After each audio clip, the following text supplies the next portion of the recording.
All right, it's that time. It's time for the end of day report of yours truly, the Algo Capitalist, aka the Vulcan, coming to you live at PulseWaveTrading.com, home of the world famous PulseWave price trigger reports. All right, so we've come to the end of the road. This is Friday upon us, Take Back Friday. There's been a lot of things going on, of course, you know, in the news, Jackson Hole meetings, just so much going on. It's been very difficult to keep up with it all. I've been battling a sinus infection, so I have not been up to doing a lot of videos, but I want to give you just a really quick one for tonight. All right, so let's go ahead and jump right into it. I'm not going to hold you long. Let's see if we can keep this maybe at 5 minutes or less.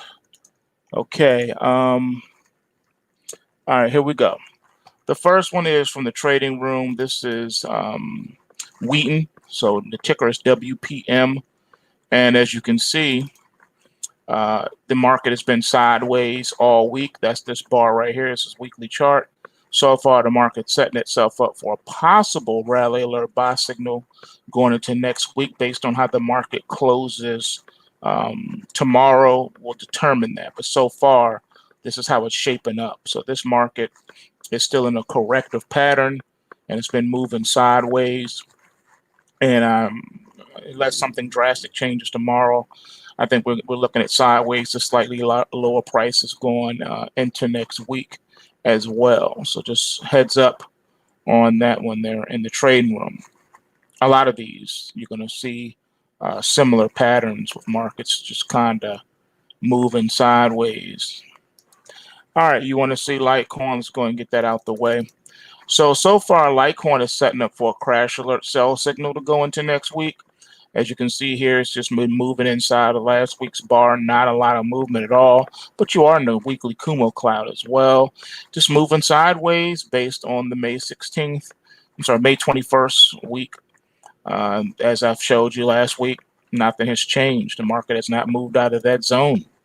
A lot of these markets have not moved out of the zone. Here's the US dollar setting up for a crash alert sell signal going into next week. This has not changed either. Okay, the market has not changed. Not a lot of drastic movement this week, but this is what we're looking at going into next week. The euro yen, as far as clues are concerned, not really giving off too much, but we are setting up for a rally alert buy signal going into next week. And you got a little bit of upward momentum before you start hitting that overhead resistance pocket. Once you get over 130, you're going to start hitting that resistance, so the bears can easily come back in. So we'll see. We'll see.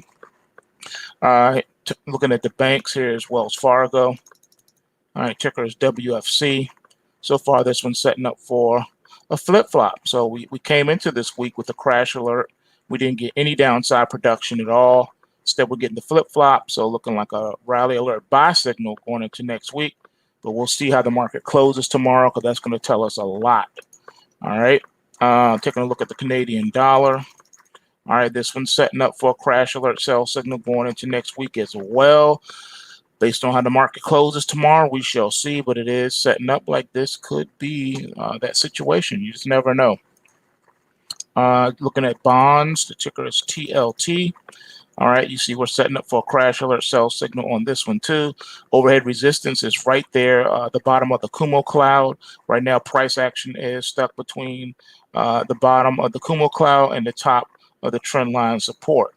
All right, well, that's a very tight space in there. So I think the market could find itself, dropping over the cliff, but could easily power up as well. So kind of an interesting spot. We'll see how this market closes tomorrow too. It's going to be very important how these markets close. Take a look at how Facebook's been looking. All right, so we did get a continuation this week. The market did break out, but look how it's pulled back. So tomorrow's close is going to be important for Facebook as well. All right, it could easily power up here into next week. But as you see here, the bullish weekly momentum has fallen off. So this is a very interesting one as well. Very interesting. Right now, market is just respecting the July 30th trading zone that was set up here, and prices remained in this zone. So we'll see if it can break out of that zone, or is it going to be wash, rinse, and repeat more of the same. Take a look at precious metals. Here's your gold. All right, so gold right now, continuation pattern. We got that upside production from the rally alert buy signal from last week, but now the market's kind of flattening, leveling off here on the gold futures. Possibility that the market is going to turn here, that the bears are going to come in and possibly knock this thing down. So we'll have to see what tomorrow brings. Tomorrow's a very important closing day for gold. All right, taking a look here at Theta. All right, Theta is so far setting up for a crash alert sell signal going into next week. We'll see how it closes. It's going to be very important there. Taking a look here at Ethereum. Ethereum setting up for a crash alert sell signal going into next week as well. Closing tomorrow is going to be imperative. Here's Bank of America. All right, you can see we flip-flop. We had a crash alert sell signal. We didn't get any downside production this week.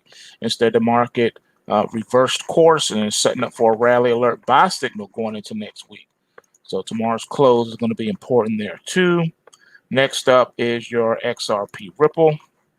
All right, this one's setting itself up for a crash alert sell signal going into next week.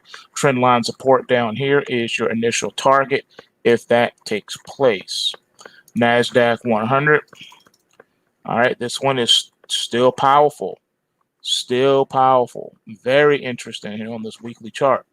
Very powerful. Looks like this one wants to continue the rally into next week unless something happens tomorrow to change that. Here's crude oil. Now, crude oil has come off a lot since the highs here. We came into this week under the continuation pattern of a crash of the, sell signal. The bears taken over. But now it looks like the bulls may have wrestled control away temporarily from these bears, and we're setting ourselves up for a rally alert buy signal going into next week, depending on how the market closes tomorrow. And here is the Russell My Hustle. All right, it's setting itself up for a rally alert buy signal going into next week, depending on how we close tomorrow.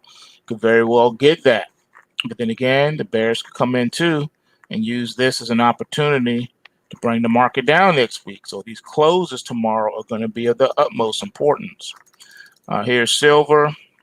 All right, so we had a rally alert buy signal coming into this week. We didn't really get any upside production, just flat markets respecting the week of August 13th. This bar here that has established the range looking forward. So we may have a few more weeks of sideways movement in the silver.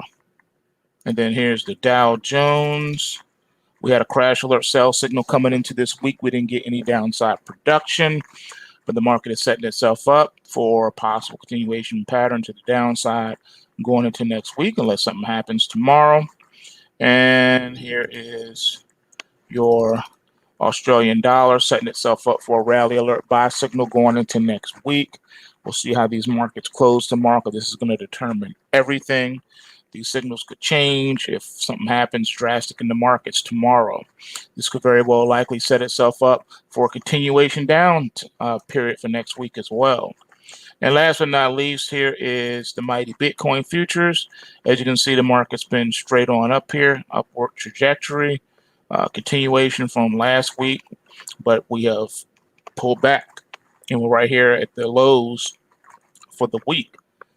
So tomorrow's close is going to be important here. Even though the market is testing the higher end of the range, we're still respecting the week of May 21st. That May 21st weekly bar right here, prices have been just trading in it. We were at the bottom of the zone for a long time. Now we're at the top of the zone. So the market just has not broken out of the zone. All right, so y'all know what it is, man. PulseWaveTrading.com. Smash that like button. And remember, bulls make money, bears make money, and pigs get slaughtered. So remember to take what you can and give nothing back. And I'm out. Peace. Have a great weekend.